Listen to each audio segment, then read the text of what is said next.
Yo, what it do? Hey, we know you should saw that fresh new intro. Wasn't that shit sick? Well, we couldn't agree more, guys. Right, we just collaborated with our boy Omar at Sun City Vibes to help create an intro that would take our podcast to the next level. Do you need help with your video editing and content creation to help elevate your business to the next level? Well, Sun City Vibes has you covered without a doubt. Yeah, that's right, guys. Whether it's a logo reveal, a music video, drone footage, or even t-shirt printing, guys, hit up Sun City Vibes for quality work and affordable price. Shit, Omar even made us a sick-ass hat. Look at this. It's a fresh-ass hat. Fresh. Shit's fresh. Fresh. So yeah, guys, go help support those that support us and hit up our boy Omar and tell him Chris and Misa sent you from the podcast and help support a local El Paso business today. Let's go. Yeah.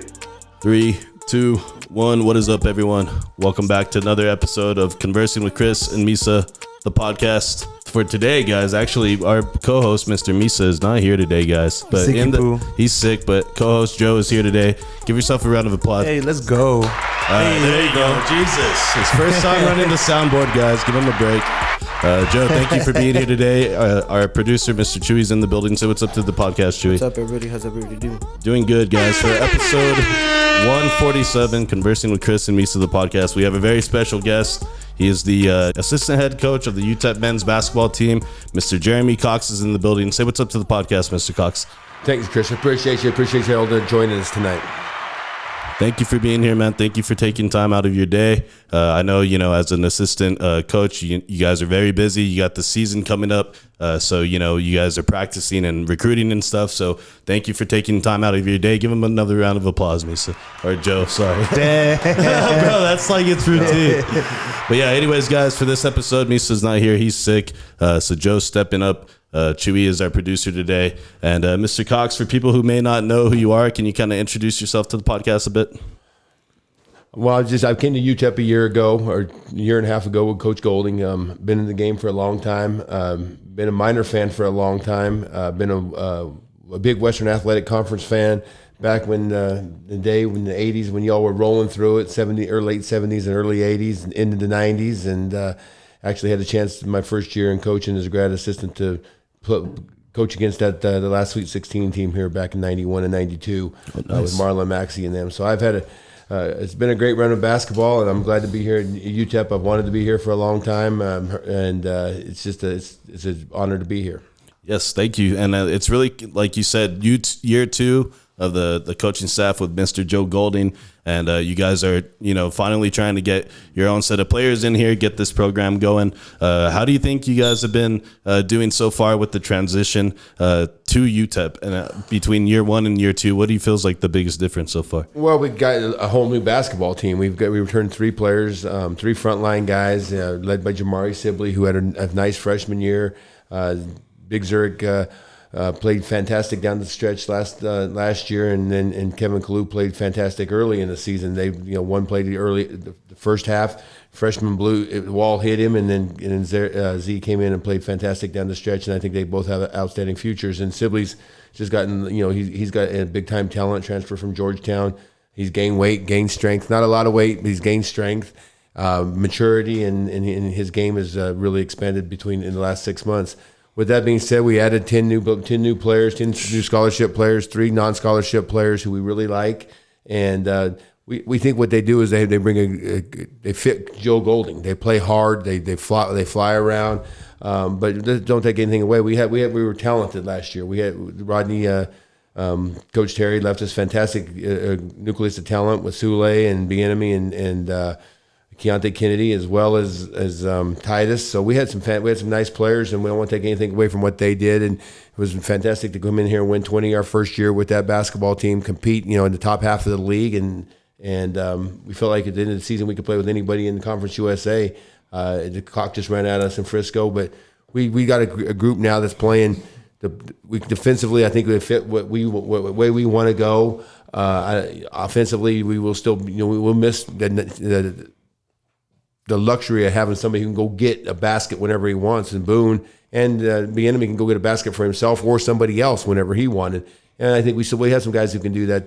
Shamar Givens, a little transfer from Evansville. He's very, very quick. He's a pass first guy, but He's a 14-point a game guy at Evansville, all league player in the Missouri Valley. So we were excited about him as a guard. But again, as you move forward and you take over somebody's program and you move into your guys, you never want to take away from what. Right.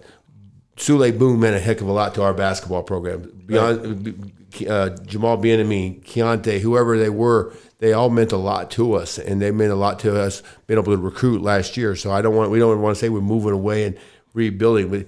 We are building. We are adding speed. We are adding guys that defend. We are adding guys that can disrupt offense, maybe differently than those guys. But again, I don't want to take anything from them as we move forward. Right, and you mentioned like Sule Boom. He transferred to Xavier. Xavier is a very prominent school in college basketball. I'm not sure if they're still in the Big East, but they're in a very good conference.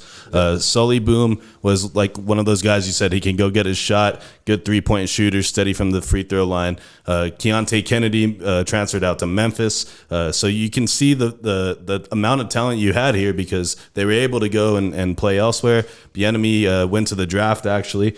So that's good. And it's good that you guys are turning a new page, getting this program going in the direction that you guys see fit. What's your relationship like with head coach Mr. Joe Golding?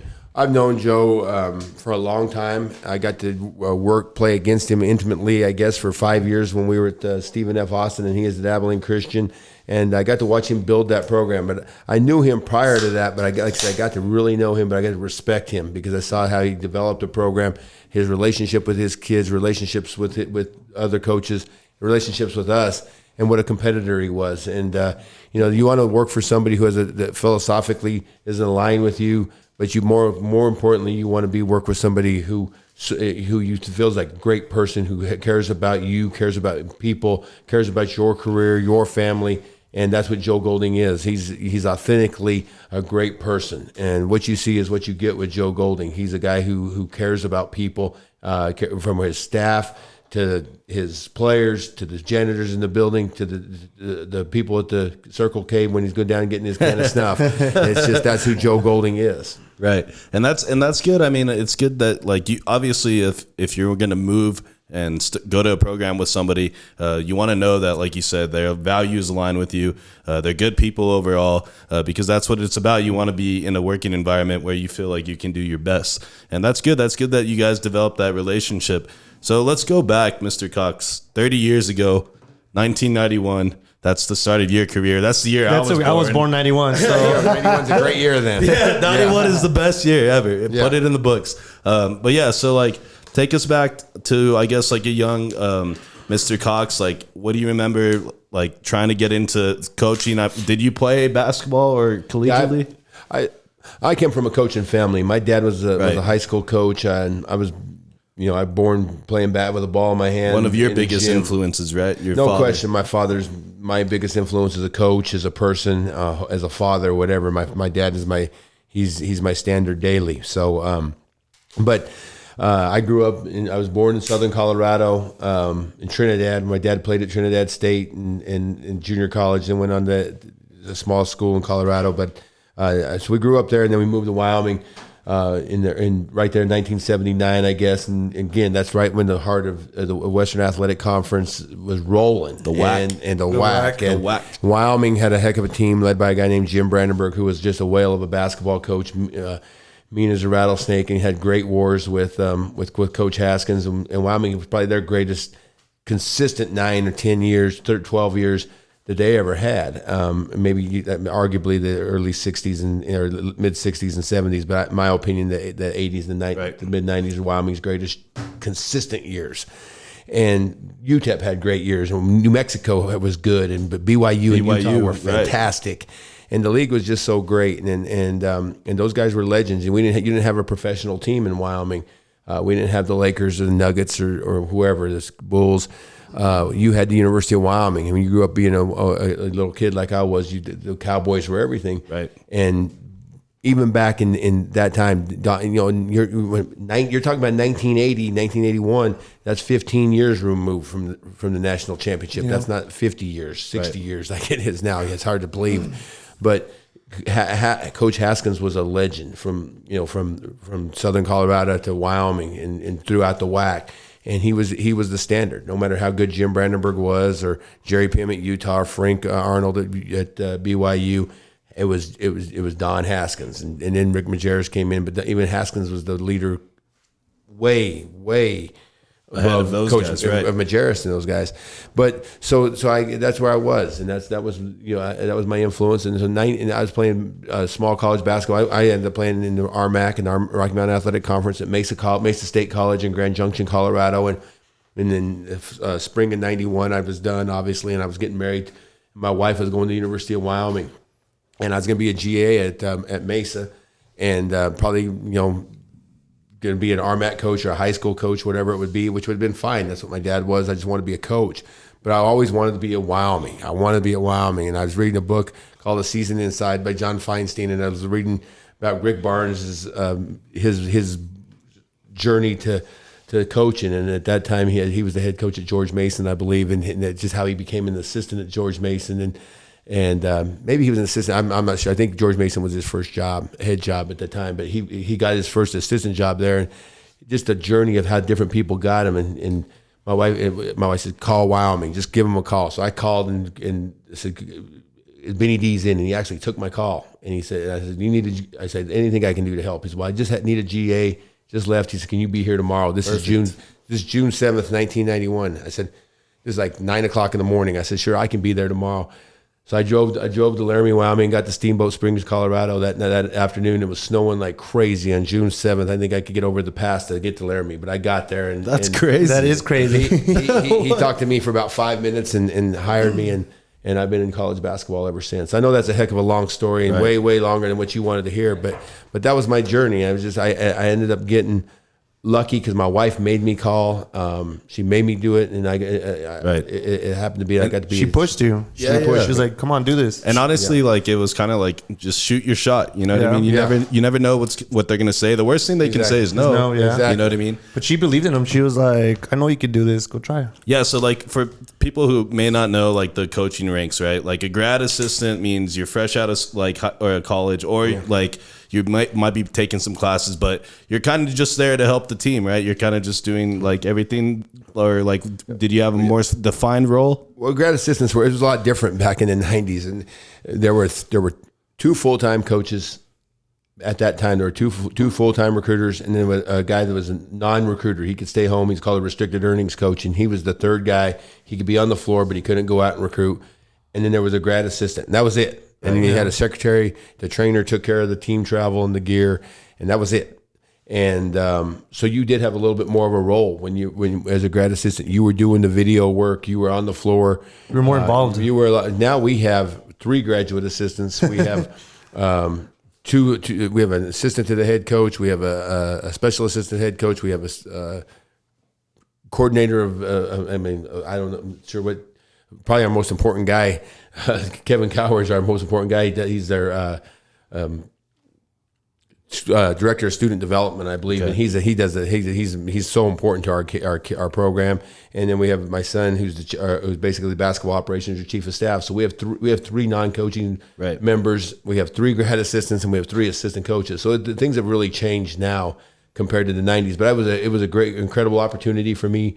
At that time, because I did have a lot of responsibilities, and Benny Dees was the head coach at that time, and I was so thankful for him, and he gave me a great opportunity to learn and be part of Wyoming for a year and part of the Western Athletic Conference. I got to I always think about this. I got to shake Coach Haskins' hands twice as he beat us by 1, and once in El Paso, and the next week in Laramie.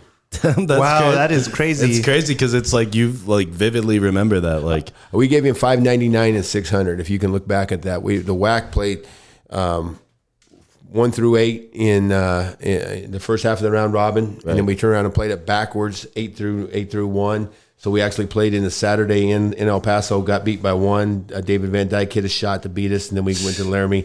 And that next Thursday, and that gave Coach $599, and we gave up $600 in Laramie on that Thursday. I believe that's right. Damn, that's crazy. So I know we got beaten by 1 both nights in 1991. And so like when you got to obviously it was a probably brief interaction with Coach Haskins, right? Mm-hmm. But when you met him, or when you got to shake his hands, was it kind of like a moment of like, oh, I kind of want to be like that, or like this is kind of like someone that I'm aspiring to be?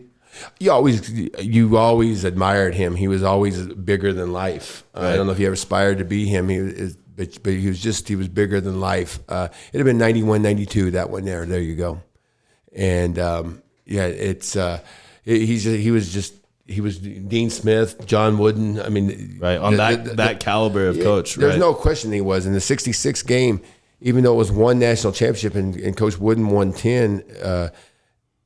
His one national championship was more important than Coach Wooden's 10s combined. Right, exactly. For in all contexts, in historical context, in the context of what it means to like a school like Western, well at the time, Western, what was it called? Texas Western. Back, I couldn't remember, but for a program like that, I mean, yeah, that championship carries a lot of weight, and still today we're still talking about it. They made a movie about it, and it's I actually watched that yesterday. Yeah, it's probably one of the biggest accomplishments that UTEP has as a university and in general, you know. And so when you go in here in 1991 with Wyoming.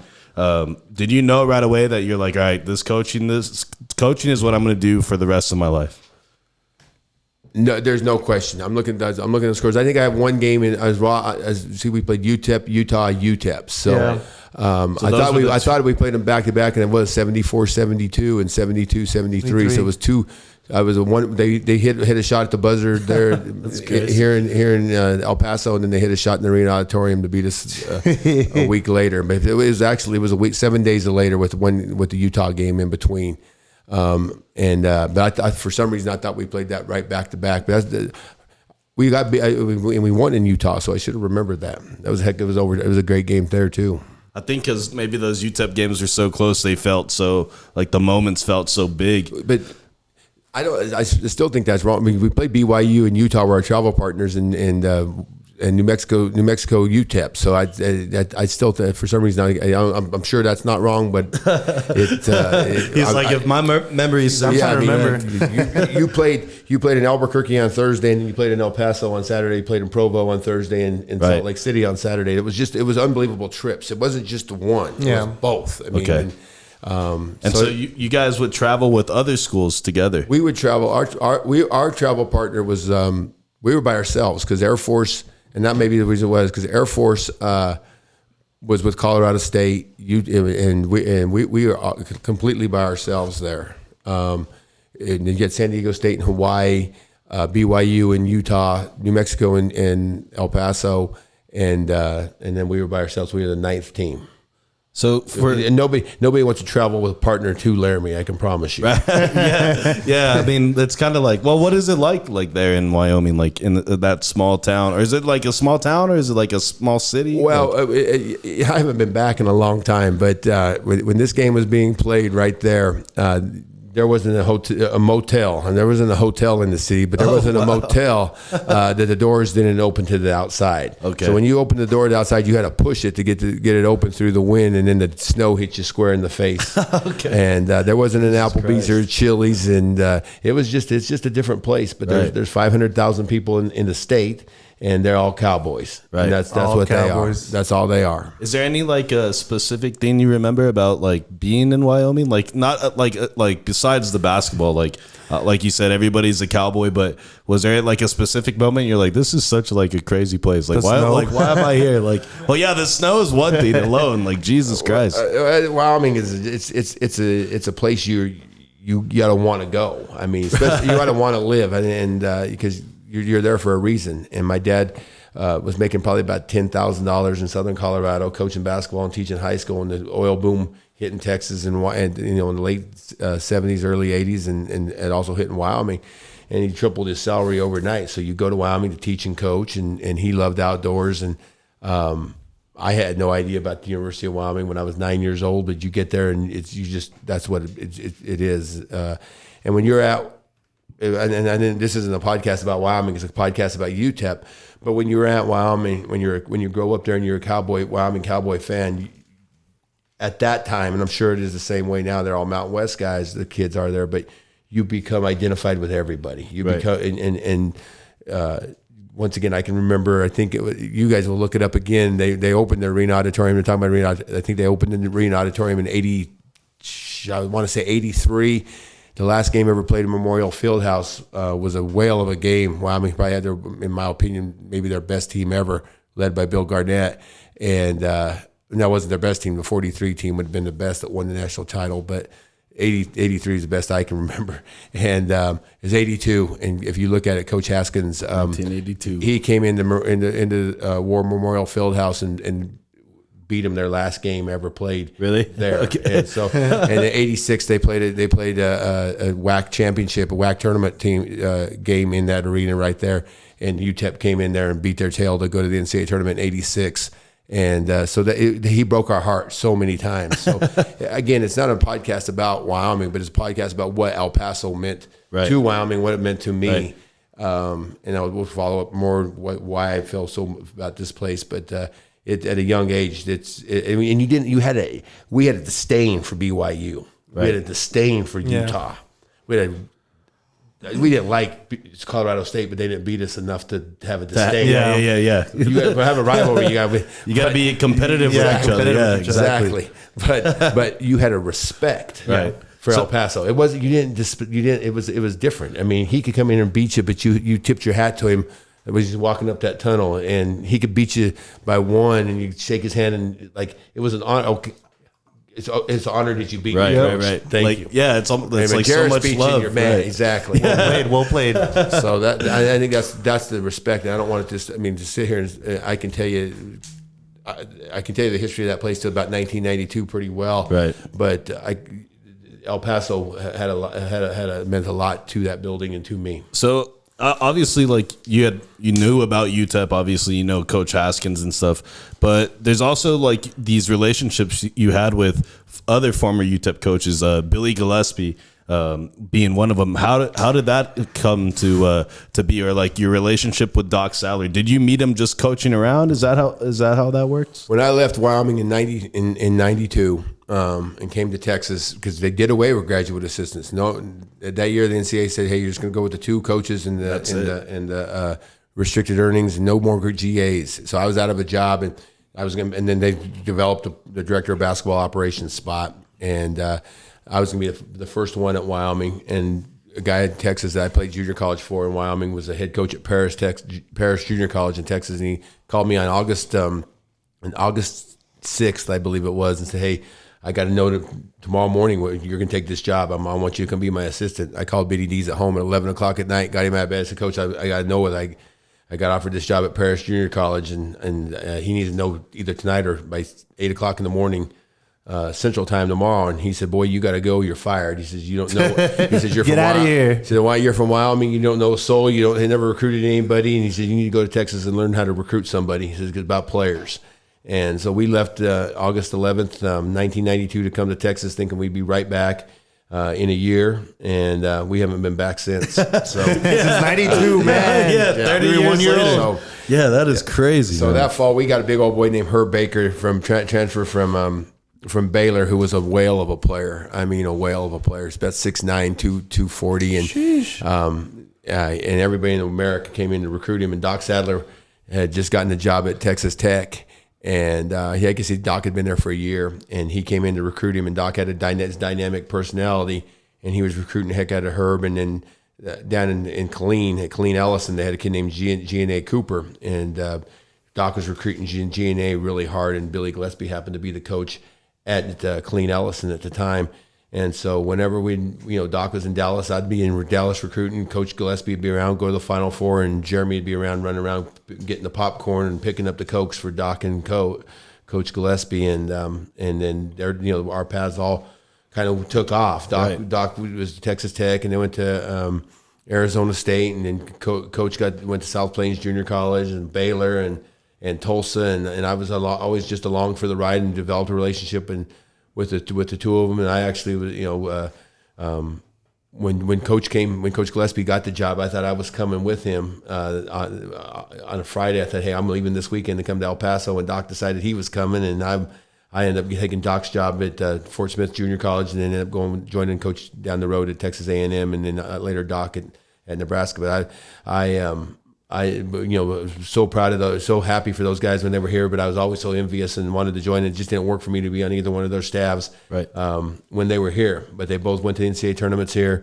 They both had just great things to say about El Paso and loved their time here and loved their experience in El Paso, UTEP, Coach Haskins, whatever. So it was fantastic that whole time. So I've heard, and again, I wanted to be on that staff with Billy Gollispie. And when I remember at the Final Four in 2004 in San Antonio when Doc got the job, and we came back from the Oklahoma State had gotten beat by Georgia Tech, and we came back to the Riverwalk, and he pulled me outside and said, "Hey, I'm not bringing you. I'm going to bring Randall Dickey, and I'm going to leave you in Fort Smith at the JUCO," which was it's also a great thing to happen to me. So we stayed there for 2 more years and won a national championship, and then I joined Coach with Gollispie at Texas A&M. So it all worked out well, and I ended up in El Paso about 15 years later. Yeah, it ended up here either way, man. Bro, the whole coaching tree is absolutely crazy. It is. Right. It's crazy, and it's cool because 15 years later, he comes back. So Billy Gollispie and Doc Sadler, they were coaches like you said, early 2000s here in UTEP, but they were the ones that were I would say the last very successful coaches that we've had here. We've had other coaches that they get close, they might get a tournament berth, or they fall short in the conference tournament. But those two had UTEP probably running at what their highest level has been since predating anything back to Don Haskins. But do you think those relationships, did those guys teach you how to recruit and how to really be a college coach, a good college coach? Because Joe showed me your winning percentage earlier. It was a 78%. I was fairly impressed. Yeah, I was like, oh man. And that's not 20 games. That was 300 games? And something. It was close to 300, I think. But those guys taught me a lot. Right. They both taught me.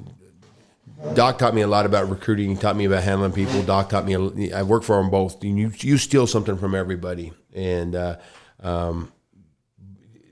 they're both fantastic. I would not be the person I am today. Not even the coach, but the person I am without Doc Sadler and Billy Gollispie. They're both two of the best friends I had. I think they've influenced a lot of us. I think they influenced. Coach Golding. Especially Billy, especially Coach Gollispie.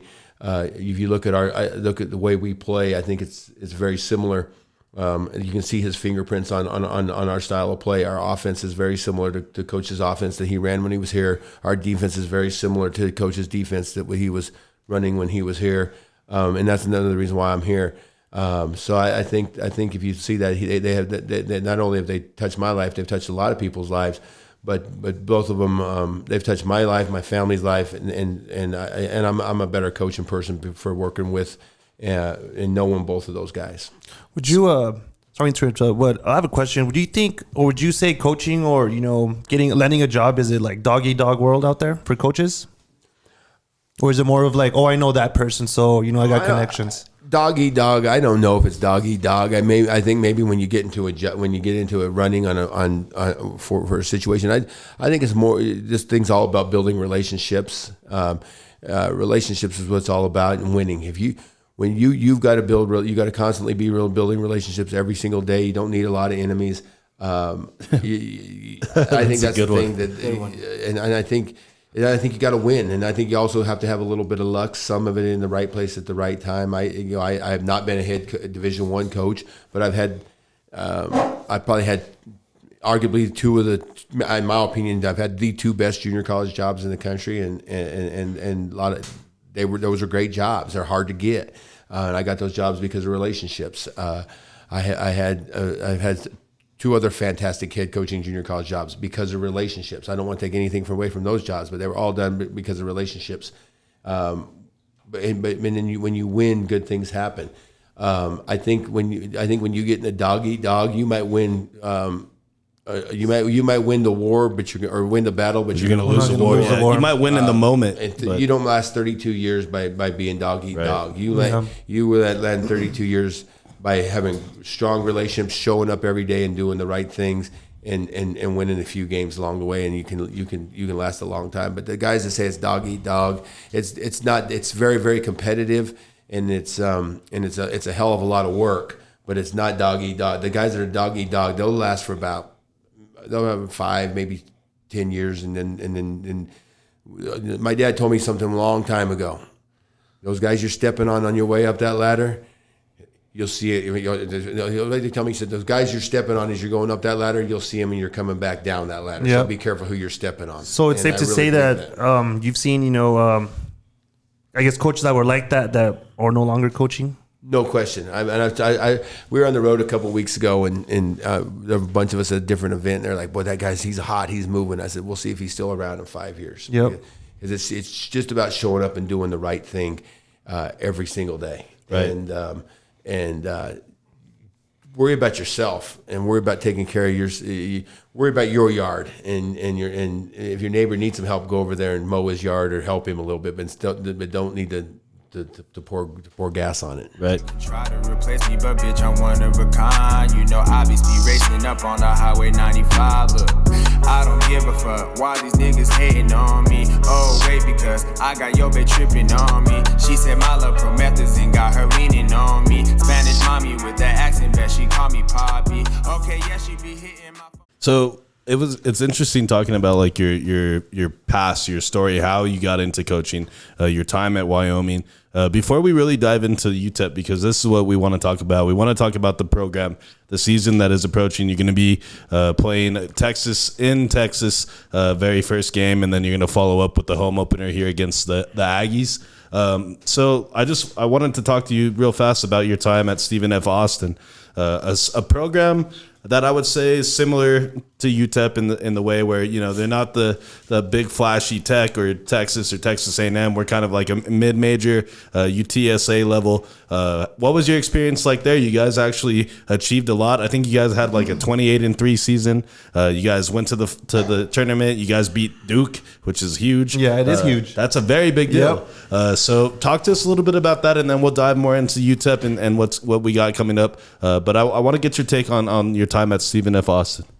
Stephen F. Austin was an incredible time for me. One of my close friends, talk about relationships, Doc Sadler relationship, Billy Gladwell, one of my close friends I worked with at a young age, got that job, and he asked me, he said, "Hey, we were sitting in Dallas at an event late July 6 years ago, and he said, "Hey, why don't you come over here and join me over here at Stephen F." And I was working for Doc at Southern Miss, and I thought Doc was close to the end of being at Southern Miss, and we were on probation from the previous staff. Not anything we were doing. We were trying to dig ourselves out, and it was a tough job and a tough situation. So I talked to Doc about it. He said, "Boy, why don't you go back to Texas and try to win some games and help and see if you and Kyle can get something going." And my wife was excited. So we went to Stephen F. and went to Nacogdoches and fell in love with the place and had 5 incredible years there. Got back to winning, got back to Texas and developed, relationship. I wouldn't have done that. I wouldn't have ever met or developed. I knew Joe, but wouldn't have had the relationship I have with him to come here.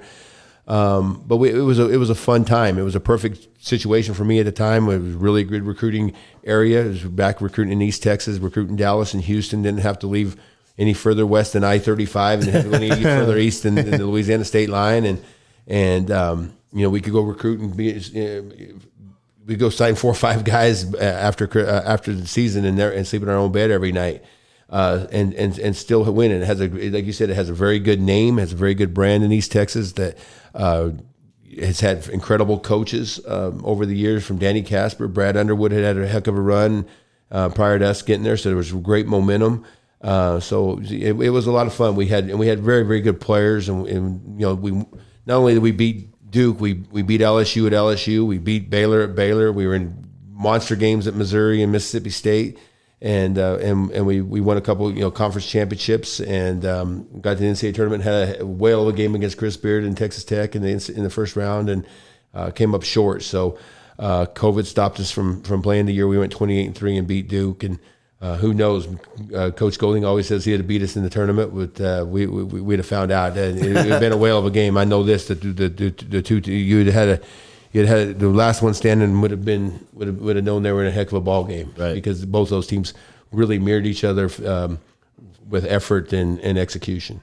Yeah, and it's crazy because, like you said, you guys lost to Texas Tech. That was the year that Texas Tech won the national championship. No, that was the year before they that was the year they went to the Elite Eight, and I think maybe Villanova beat them in the Elite Eight that year. But they beat Purdue in the Sweet 16, and then I think Villanova got them in the Elite Eight. Okay, so Villanova did get them in the Elite Eight. Villanova won it. Okay, and so you guys had a very good program at Stephen F. Austin, and then COVID hits. You guys can't play the next season. When do you get the call from Joe saying, "Hey, I'm about to take this head coaching job here at UTEP. I want you part of my staff"? How does that happen? It actually happened it was a Friday afternoon. He got the job, I believe, on Wednesday, and then Friday afternoon I got a call that asked if I'd be interested in the job. And then from a mutual friend. Later that evening, I called. They said that he would call me that afternoon. That evening, I hadn't heard from him. I called back. Another mutual friend called and said, "Hey, Coach, are you really interested in this?" I said, and he told me what it was exactly. And I said, "Yeah, I would love to work for Joe. I would love to work at UTEP, and I think this is an exciting opportunity." Coach called me he said, "Okay, call Coach. He's at dinner right now with his wife." I called Coach. He answered the phone and said, "Hey, are you going to do this?" I said, "Yes." He said, "I'll call." He said, "All right." He said, "Come on." He said, "I'll call you in the morning." And that was on Friday night about 11:30, and I was in El Paso by 1:00 on Sunday. Oh man, you're like, let's pack up and let's go. Yeah, I was gone. I was gone. Things happen fast, man. Yeah, it happens. That's the best way to leave, and that's just the way it goes. But it was a great move, and we've hit the ground running, and it's been fantastic. And as much as I love Stephen F. Austin, it was this was a place. I think you had like more of a connection to UTEP, like all the things we were talking about, Wyoming and the WAC. I think you kind of were like, wow, this is finally like my chance. Like I can go home. Right, I can go home in a sense. You know what I mean? No, there's exactly that, and I love we've loved Texas, and we have the best of both worlds. We can see Pueblo, Colorado from here, where my parents are back living, and we can also feel like we can see Dallas, and we saw the Lone Star. We're kind of in the middle. It's fantastic. So it's been an incredible, I guess 16, 18 months now. So one of the things that I find interesting about UTEP is it's geographical, like where it's located geographically, right? You were talking about recruiting. We're talking about recruiting East Texas, sign 4 players in one day, and I'll sleep in the same bed. Here, it's kind of not like that, right? The recruiting is a little bit more challenging. Can we get into that a little bit? What is the difference between recruiting to UTEP, between recruiting to somewhere like Stephen F. Austin? Well, I think our pool. I think our pool is bigger with fewer fish, right. Because once again, or your whatever you want to say, your pond is bigger with fewer fish. Because when I say that is when you move up a level, and you have to have better players, and then when you do that, there are fewer better players. Right. Everybody wants the best players. Right. So, and then once again, like you said, so here we do not necessarily have an immediate recruiting base like you had in Stephen F. Austin. Right. So you have a national base, but you have a national name. And Stephen F. Their brand has became big enough to be more of a national brand, and they're recruiting more nationally. But when we were there, we didn't feel like we had to. But regardless, here UTEP has a national brand because of what they've done for the past 60 years. And it has a name in Chicago, very strong name in Chicago because of the Chicago ties. We just had a Hall of Famer, Tim Hardaway, fifth Hall of Famer, just went in a couple weeks ago, early September, and so the UTEP name in Chicago is fantastic. The New York City Basketball Hall of Fame has probably 6 or 7 minors in it. Right. It's in the New York Hall of Fame, and so it's got a fantastic name in New York, Philly, Jersey area, and then you go out to the West Coast, and you got what they've done out there on the West Coast with the all the fantastic guys that Coach Haskins and Coach Floyd had, and then what Barbie did in Memphis was fantastic. Right. So you got a name nationally here. So now you instead of going from I-35 to east to the Louisiana state line, we're talking about going from the Pacific Ocean to the Atlantic Ocean, and you better know a lot of players and have a lot of relationships, and you better have a lot of some people. But there are people who know us and have great ties, and there's great pedigree to UTEP, and we just got to recruiting El Paso. And it's not just recruiting Texas or recruiting Dallas or Houston. It's recruiting relationships of people who've been involved with this throughout. We've got to continue to do that and continue to find those prior relationships and honor them. And and one of the things that you mentioned was the Tony Barbie connection to Memphis. On this podcast, we had a former UTEP player, Gabriel McCauley, back in the day. He was on, and he talked to us about how, it was kind of like the move, like everybody was like, hey, from Memphis, Randy Culpepper, a few different players, when they saw what El Paso had to offer them, it made it like an attractive school to go to. Right. And you're thinking, you're in Memphis, like, why would you go all the way to West Texas to play basketball? But because somebody like Tony Barbie had made it a point to come here and then recruit players from that area. Yeah. So it's very interesting that you pointed that out, because I don't think that I realized that how many connections nationally UTEP has, as you were saying. And UTEP at the time, and Memphis at the time, had the University of Memphis in the league. So we were taking those kids back home, right. and they felt they were passed on by Memphis. So that probably helped Coach. But he, prior to being here, he had had great success at Memphis. And but I do think that we have. You look at, we got Earl Boykins on our staff now. We have Jamal Sumlin, who's from Cleveland. Earl's got great contacts to Cleveland, but it's also the UTEP name on the East Coast is very, very strong. So we'll continue to recruit those areas on the East Coast. We'll if you look at the guys I've had that we brought in mostly or have Texas ties, and they're not necessarily Texas kids, but Texas junior college kids. Right. And there's great respect for this program, and it's not just me that has respect and admiration and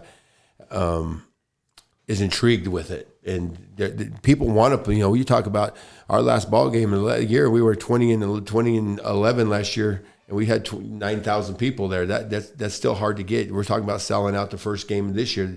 How many people are selling out 12,000 seats in mid-major basketball right now? Right. And it kills me. It breaks my heart when you say mid-major basketball, because goodness gracious. I mean, let's go play. What we have, we had a great city. We've got great facilities. We've got great fans. Right. Let's go play. Yeah. Let's shoot for the top. Yeah.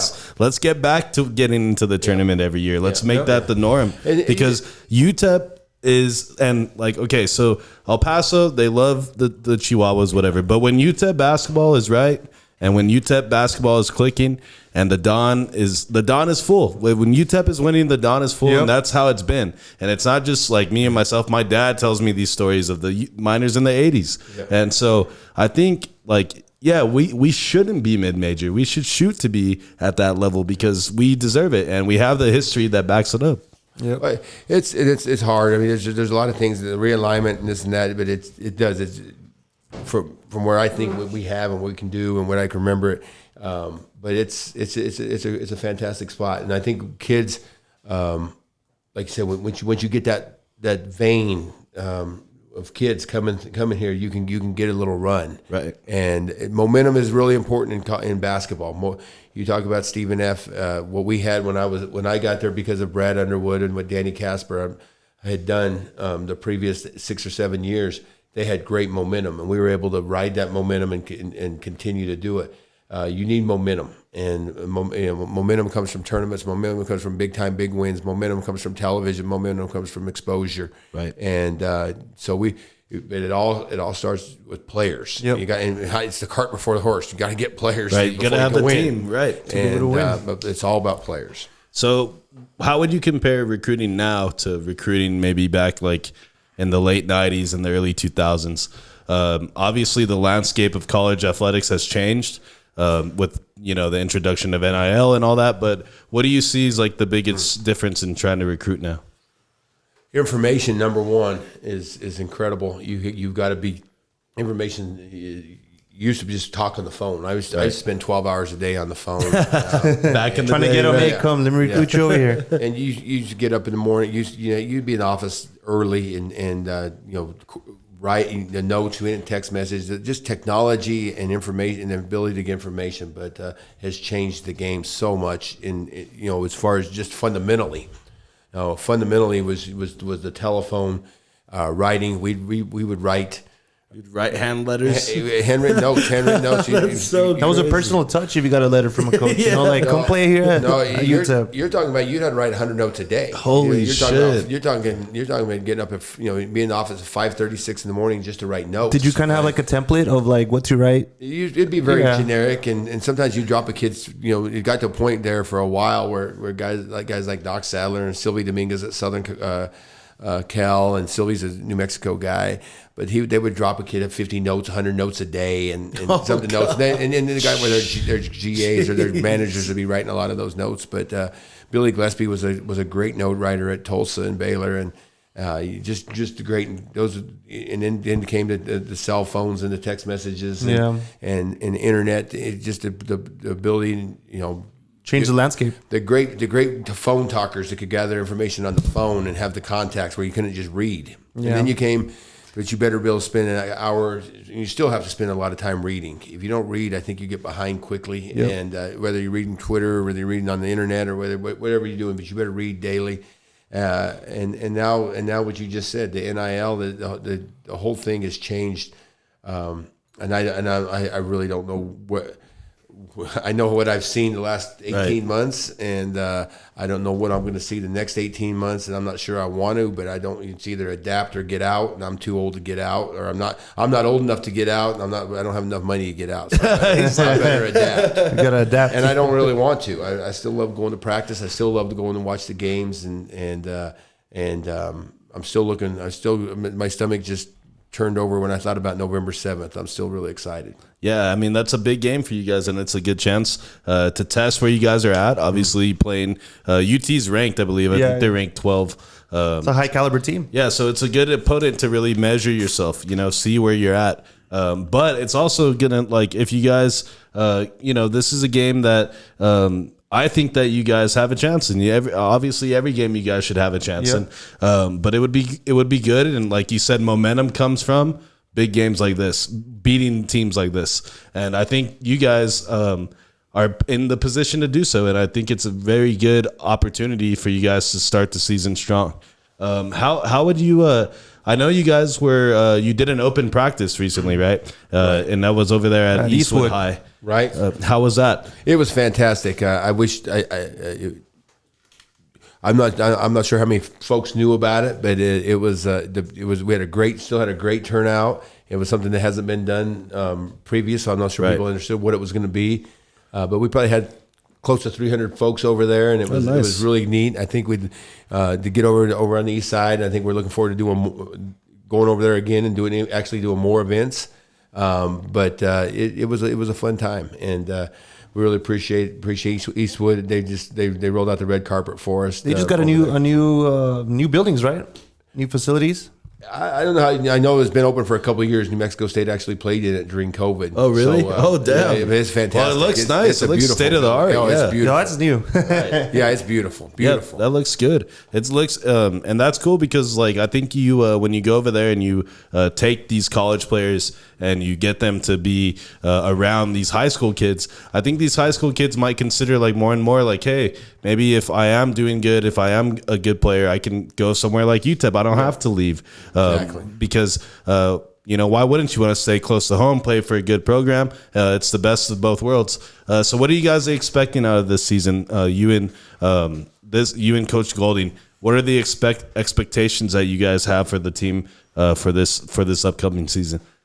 Coach never really talks about putting a number on wins. Right. He talks about we got to get better every day. We got to play better. We got to play the right way. It's kind of like I talked about our job. We just got to show up and do our job every day, and everything will take care of itself. Everything will work out, right? Obviously, we'd like to. We want to be better. We don't want to be average. We'd like to compete and have a chance to be relevant in the league. And we've got 10 new guys that we've never seen, but we like them, and we think if they'll play hard enough, play together, and which they have, and we keep getting better. We think by the end of the year we'll like what we have. I also noticed on your roster, you guys have a few international players too. I think you guys have someone from Canada. I saw someone from Brazil, Venezuela. Like, was that a concerted effort to bring in some international players? Because I know UTEP's had Filberto Rivera. We've had international players before. Yeah. But is that a concentrated effort from your staff? I don't think we ever went to sit out and said, "Hey, we're going to go recruit internationally," like a lot of folks do. We just wanted. We never left the country, to be honest. We tried to get the best players possible. Shamar Givens, he's from Canada. He was very successful in the Missouri Valley Conference at Evansville. Averaged, I think, 13 or 14 a game there. Was a second team All-League player. He had a tough go with coaching changes and everything, but he was able to persevere through it and had a great attitude and always helped his team. And so we liked him, and it just happened to be he's from Canada. John Dos Angelos is from Florida Southwestern, where we have a lot of great ties. Brian Spriggs on our staff had great ties there. Butch Pierre was on our staff, did a good job of going down and helping close that deal out. He just happened to be in Fort Myers at the time, and he was a fantastic player.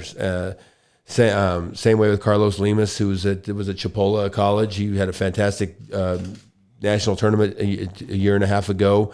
COVID year, he played fantastic there, and he just happened to be in Marianna, Florida. But we want to get the 13 best basketball players, best human beings, best guys that play the right way, our way, that we know that we have ties to, that we can go get. It's just, and I don't think we. Once again, our pond is really big, and we're gonna fish from what I can. Again, if we had an international tie, I don't think we'd be opposed to it. But I know I've never left the United States to recruit anybody in 32 years. Yeah, and that's crazy. And there's a lot of guys that to think that, and I just think there's a lot of really, really good basketball players here. And I know Gonzaga's done a fantastic job, and they've taken their program to a really good level by fishing in the international market, and they've done great there, and other programs have, and I don't think we'd ever be opposed to. But again, it's about contacts and relationships. Yeah, I feel like Gonzaga, they would get a lot of players from Australia. They've get them from everywhere. They've done a nice. All over the place. They do a fantastic job of evaluating, and obviously they created momentum, and and it's sustained. It's been a sustained momentum now. So from the outside looking in, Coach, if somebody is not the biggest UTEP fan, they're kind of just they're a casual observer, but they notice a lot of there's pretty much only a few returning players on this roster. A lot of new players, like you said, 10 new ones. Who would you say is somebody to look out for? A few players that you think really have something to prove and that they're going to show it this coming season? This isn't coach speak either. This isn't canned answer, but we have very good depth with this group. We're very, very good depth from top to bottom. I think we have two of everything. I'm looking at Malik Zachary right there. I've talked a lot about Shamar Givens, but Malik Zachary came from South Plains Junior College, was one of the premier JUCOs in the country. Also played at Chipola, one of the premier JUCOs in the country, and had great success. He's just a whale of a player. Played at St. Benedict's in New Jersey, and he's fit. So that gives you 2 point guards that I think that can put a lot of pressure on the ball, run the basketball team, and do a great job. We've got Tay Hardy. He transferred in from Southern Miss, who I think he got the ability to score. He scored 13 or 14 a game in our league. About second team All-League player in Conference USA. Sat out last year with a torn labrum, so he did not play on that Southern Miss team last year. That really struggled. I think they struggled without him. And then you got I need a roster in front of me. I think Jamari Sibley at the three. He's the Georgetown kid. He's the Georgetown. He was back, and then we recruited Otis. We're moving him. He'll play on the perimeter more this year. And Otis Frazier transferred in from George Mason, Phoenix kid, who again 6'6", 210 pounds, strong, athletic. So you got both of those guys at the 3 spot. Mario McKinney will back up Tay. I don't know if he'll back up, but he'll play with Tay Hardy at the 2 with Carlos Lemus. And he's an NMSU transfer. Yeah, Mario right? McKinney. Mario McKinney's a top 100 player. Went to Missouri out of high school. Got recruited. Everybody in the country recruited him. And then went to NMSU and would have been fantastic. They just they were loaded with Teddy Allen and those boys at the 2 spot.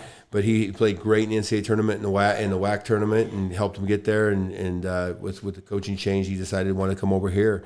So we really feel good about our depth there. And we talked about Lemus. I mean, just another utility guard.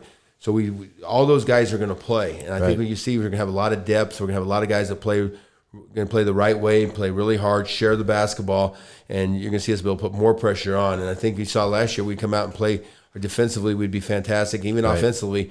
But it was just because of our lack of numbers, we wouldn't be we would have a. Right, it almost seemed like last year, like if Bieniemy and Soom were and Boom were out, there was really a lack of offense almost. And there was, because those 2 guys are dynamic scorers, and they made it easier for other guys to score. Right. I mean, when Boom, you got to put 4 eyes on him, then Jarrell Satterfield was getting shot. So I think this year you're going to see a more, I wouldn't say complete, but a little bit more depth. Balance, maybe? More balance, right. and a little bit more speed top to bottom than what we've had. Up front, again, I like those 3 kids up front. We talked a little bit about those big boys, and then we added, and with John coming in, we like him, and who else we have at the and then we got Calvin Solomon that was with me. It's Stephen F. Austin, who's just all he's done is win his entire career, and he's a dynamic defensive presence. We need him to score a little bit more, but we got 2 of each of everything. And really excited about that. Nice. Yeah, that sounds good. Joe, do you have a question for Coach before we I do. Before we let him plug the social media? We're at 55 minutes here, but you had sent me a question you wanted to ask him. Yes, I did. I was watching Glory Road last night, and I finished it this morning while I was working. And I had a question. Do you feel like you and your staff have, some big shoes to fill, given Don Haskins' legacy? And being at UTEP, being one of the only 2 Texas schools to ever win the championship? We have a great responsibility here. We have a great responsibility to the tradition. We have a great responsibility to Coach Haskins. We have a great responsibility to people in El Paso. But that's the same responsibility whether we were in Nacogdoches or we're in Lexington or wherever we've been. We've always been in places that usually had really good traditions. Right. But here, yes, it is an added pressure because of the fact that what has been done and how important this program is here and to West Texas and El Paso. But it's also a huge honor to be able to be given that responsibility. So awesome. So before I let you plug your social media, Mr. Cox, is there anything you might want to say to the people of El Paso about this upcoming season? Maybe anything to encourage them to get out and support you guys?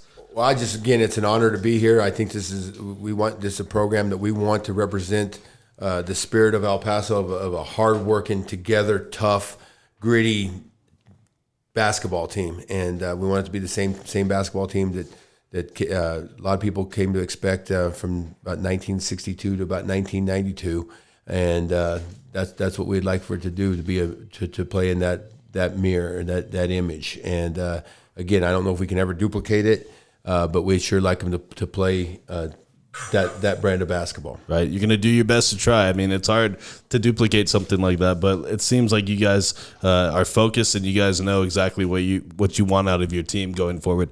For people that want to follow you on social media, I know you're on Twitter, right? I do tweet. I think it's Jeremy. What is it? Jeremy Cox 44 at Jeremy Cox 44. Not a great social media guy. I never thought anybody. Never thought it was important enough that anybody would want to read what I had to say, but I will retweet some stuff and that I think is really important by some of our players and our program, and But It's cool that you're active on it. I At like least, it. yeah. I think I followed you this morning, to be honest. Yeah, no, I like to send some stuff out about our kids in our program because I think it's important, and I do it more just to promote them and show them how much I appreciate them and appreciate this program. Looking at the hoop of the day. That was awesome. I was actually looking at that last night, and that's right here by Reynolds Street on that bridge where they always have under I-10 festivals and car shows and stuff. And that little area is really important to the city of El Paso. And for you to share that, that's awesome. I'll tell you what's cool about that. And they did a photo shoot down there the other night. Our club did, and my son is, like I said, he's our chief of staff, and I really appreciate him being here. But he was down there, and there's the guy Stevens, I think's his deal. He sends out a hoop a day every day, and my son took that picture and sent it to him. He does a national hoop. It takes them from all over the world, puts out a hoop of the day. And so I think that was really cool that Austin sent that to him, and he made that the hoop of the day. Yeah, that's sick. Dave Severance, and I think it was really cool that Joe was allowed my son to come here and be part of this too, because we really have enjoyed this place. So I hope if there's one thing I think you got out of this, other than you guys learned my Wyoming history, I hate that I talked so much about that, is how much I appreciate being in El Paso and being part of this program. Right, and let me speak for the community. I mean, we really appreciate you guys having here, Mr. Golding, you yourself, your new staff, your new players. As a UTEP basketball fan, I am excited to see what you guys look like. I do have a lot of faith in the coaching staff, and I just want to see some good competitive basketball. I want to get excited for UTEP games. I want to be able to go and see the Don full, because when you can experience that, it's something that you always want to get back. So I'm looking forward to that. And I think it's really good for the people of El Paso to support UTEP, whether it's football, basketball, support the local university. And maybe we can really have a good, successful season this year and take it from there. So, Mr. Cox, really fast, before we let you go, we're on about an hour in here. It flew by really fast. No question, it's too fast. Yeah, and I mean, I like getting into I wanted to also, talk UTEP, but also your story. I think it's really important for people to understand how you got here, because your previous work is something that you should be very proud of, and I think it's very important for people to understand that you guys have a very good, credible coaching staff. And I think it's going to be the leadership UTEP needs. But before we let you out of here today, we're going to do some 5 random questions for you. Okay. Joe's got some music. Joe, let's get the music going. Oh, wrong one. There you go. Okay, Mr. Cox, got 5 random questions for you before we end this episode of Conversing with Chris and Misa, the podcast. The questions are not too serious. They are just really random. And we're going to get that going. Are you ready for this? I'm ready. You ready, Chewy? There you go, Chewy. Joe, you ready? Let's do this. Okay, let's go. Question number 1. Mr. Cox, what is your favorite non-sports movie of all time? Godfather. Godfather? Whoa. Ooh, that's I've a never good one. seen that movie, honestly. Really? I've never seen Godfather. Ray Liotta, man. Yeah. Rest in peace to him, by the way. Oh, it's the best. It was like your favorite, like growing up, or like you just saw it one day and you're like, shh. I watched The Godfather probably when I was in college, and I probably watched it once or twice a year ever since. Okay, so It's a good movie. You've seen that movie 100 times now, right? A bunch, yes. Yeah, dude, that's honestly like that one and Goodfellas I've never seen. Like I've never really gotten into like the mafia style. But I don't know. That's just something about me. I don't know. All right, question number 2. Let's get some more music here. Question number 2, Mr. Cox. If you could have any coaching job, your dream coaching job, whether it be at a pro level, collegiate level, what would that be for you? My dream job? Your dream job. And you can coach, like I said, anywhere. No limitations as to what it would be. I'd have to be the Lakers. The Lakers? The Lakers, damn. That's the Lakers. That's cool, I guess. Do you have a favorite Laker of all time or a favorite NBA player of all time?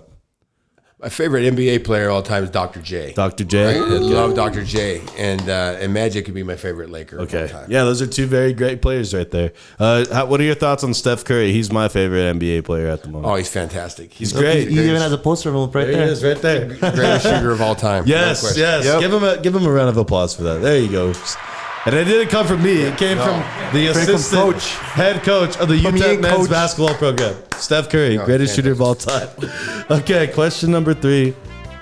Mr. Cox, I'm sure there's some things that might, might get on your nerves here or there, but what is your biggest pet peeve? The dirty desk. A dirty desk? Sloppy desk drives me crazy. Is it like because it's not organized, or it's just because there's a bunch of stuff everywhere? It just makes me nervous. I get nervous. I can't stand. I can't handle it. He's like, no, I can't do this. Clean the desk up, You please. got that right. I feel like our desk is kind of clean, right? Yeah, it's good. It's just cluttered. Yeah. It's a little cluttered right here, but we're fine. All right, question number 4. In the spirit of Halloween, because Halloween is around the quickly corner. approaching. It's about in 2 weeks, right? It's about a week. Right, 2 weeks. No, it's the It's on the 24th 31st. and then the 31st. So 2 weeks away. What is the best costume you've ever had, Mr. Cox? I went as Rocky. Oh, Rocky? When was this? I think I was probably in 3rd or 4th grade. hey. Yeah. That's cool. Did you get a lot of candy that year? Oh, no question. Had my hands taped. That was good. He was knocking out kids for their candy too. That's funny. Yeah. That's a good costume too. Yeah. Do you still participate in the Halloween festivities No now? question. I love it. Hey. I love when the kids come to the house. I'm the one who's passing out the candy myself, and it's always one of my favorite holidays. If you have to steal a candy out of the candy bowl, what's your go-to candy? The little Snickers. The Snickers mini. Hey, that's a good one. I'm gonna give you a round of applause for that one. That's a good one. Yeah. I'm a Payday guy. Or I like Reese's Payday Cups. too. Reese's peanut butter cups. I can. No, I like those 1,000. too. There's no question. Yeah. Okay. Question number 5 before we let you out of here, Mr. Cox. If you could have dinner with 3 people, whether they are dead or alive, who would they be? Bill Parcells. Bill Parcells. Nice. That's a good one. It is. Bill Parcells. Vince Lombardi. Okay. I'd probably throw Bob Knight in there. Bob I Knight. think it'd be a fun conversation. Just Right? to stir it up, just to Just mix stir it it up. up. Stir it up, Bob, man. It'd be a pretty good conversation. He may or may not throw a chair. You never know. What are you a big football fan? Yes, I love football. Bill Parcells, Yep. Joe Yep. Lombardi. Yep. Yeah. Anything that stands out about Bill Parcells? I always thought he was a mean guy. Yeah. He seemed like a mean coach, but also very disciplined. I just think he was a winner. I think when you look at the guys he's had that's coach for him, that work Right. for him, I think he could turn programs around immediately. I think he could develop culture. Belichick worked for him. Sean Payton worked for him. The coaching tree is ridiculous. It's ridiculous. It's unbelievable. And he's just, wherever he goes, he can change culture and make them win immediately. Those are on habits and discipline and just what they do, how they do it. And it's not, he'll change his people and bring his people, but his discipline and his focus and his intensity was incredible. Shout out to Bill Parcells. Give him a round of applause. Gotta give him one. There he one is, time. wearing that beautiful Dallas Cowboys. Hey, let's go. Yes. We the boys. Who's your team, by the way, Coach? Professional football? Yes. I'm a Bronco fan. I'm sure it's been hard to watch these past few weeks. It's been brutal. Russell Wilson, man, I don't know if he's the answer, but you guys spend a lot of money on him. So 235. that's a lot He of said, money. let's ride. Let's ride. Bronco Nation, let's ride. All right, Mr. Cox, we're going to start to wrap up the podcast here. Before we do that, we're going to go around and give our final thoughts. We'll start with Chewy right here. Final thoughts today. Honestly, thank you for coming. It was a pleasure to have you in the building and the team. It means a lot to the team, honestly. Thank you for taking the time of your day. Thank you, Chewy. Appreciate you. Thank you, Coach. Joe, final thoughts today. Coach Cox, I'm so excited to have you here. Thank you for taking time out of it. You said you weren't that busy today, so I appreciate that. I'm really excited for what you guys are about to do this season. Let's go into UT, get that W. Picks up, baby. Let's go. Next up, let's go. Thank you so much. Mr. Cox, final thoughts today. Just appreciate y'all having me. We're looking forward to the season, and hopefully we'll just get a little bit better every day. Thank you. Good. That was very simple but very efficient answer there. My final thoughts, Mr. Cox. Thank you for taking your time out of your day to be here. I slid into your UTEP email, so that's how I did it. I go to UTEP still, so I take advantage of that address book. But yeah, thank you for answering. Thank you for responding, and thank you for coming through. We really do appreciate it. Best of luck to you and the team, to Coach Golding and the rest of the players and your staff. We'll be supporting you guys. The city of El Paso will be supporting you guys, and it's an honor for us to have you here on the podcast, and thank you for being here today. Give him a round of applause, Joe. Thank you so much for having me, guys. All right, guys, Conversing with Chris and Misa, the podcast. Make sure you follow us on Facebook, like us on Instagram, subscribe to our YouTube channel. We're almost at 500 subs. For episode 147, Mr. Jeremy Cox was with us today. For all you guys that are supporting and liking and sharing, thank you guys so much. With all that being said, we are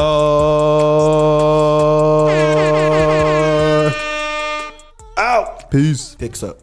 Bitch, I get you tapered like a new fresh haircut. Put it in ignition, now a nigga